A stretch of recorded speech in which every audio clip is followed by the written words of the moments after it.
please remember that everything, the story we tell about any situation in this physical reality, in this physical realm, is the story we tell about it is what creates the experience of it.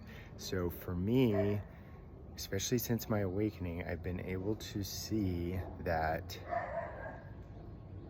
I started looking at every challenge I was meeting as I set this up before I got here, even though I didn't really necessarily believe it at first.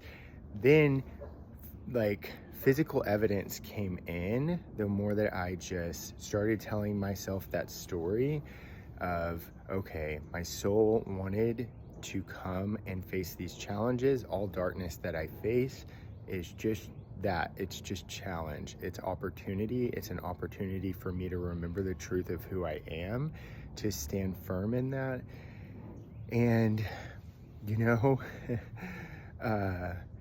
so through that process, I have actually befriended and then at a distance made friends with some of the people that at one point I perceived as some of my worst enemies, people that I was sure were really trying to tear me down, because I chose to see it as this was a challenge that I wanted to face. And then after my awakening, all of those challenges led me, when I started taking that perspective, that's actually the things that really pushed me into my awakening experience, when I could really surrender and take that perspective. And sometimes I think, like, because I choose to view things in this way, sometimes I think, oh wow, people think I'm delusional, like, oh my God, well, you can't think that thing or that entity or whatever is trying to help you. We'll just let him live with his head in the clouds or whatever and think that that's what's happening. But really, that's what creates the experience of everything. And because it's not true. What is true is that we are all connected in unconditional love on the other side of this. So whatever the reason is in the physical world that someone has showed up and is trying to hurt you, it is just a fear-based thing that lives in the mind.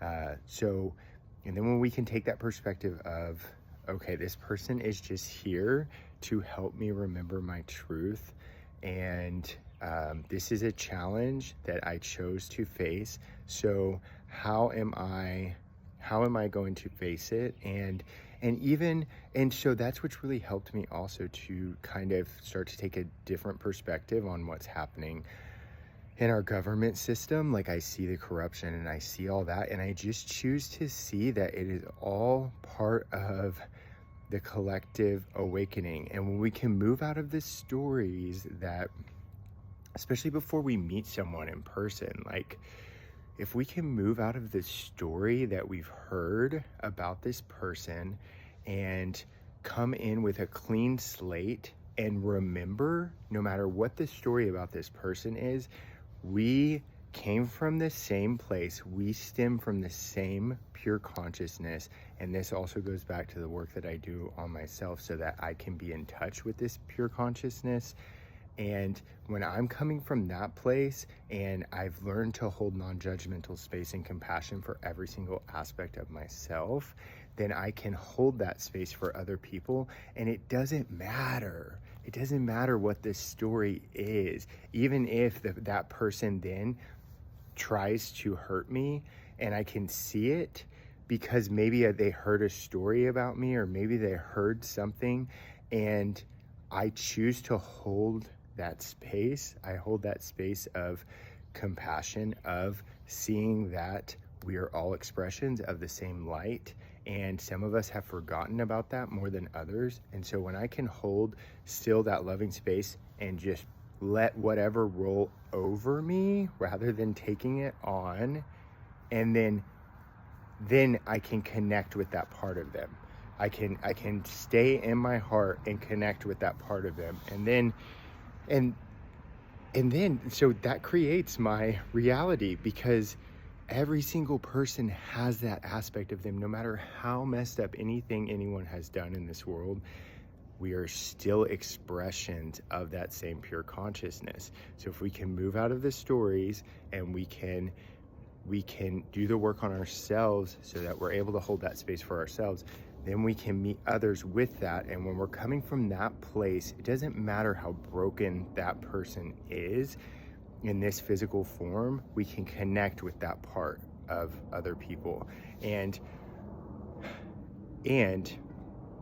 yeah, because sometimes I just think, yeah, people think, oh, well, we'll let Justin just live in his delusional world that the government has only been helping him this whole time.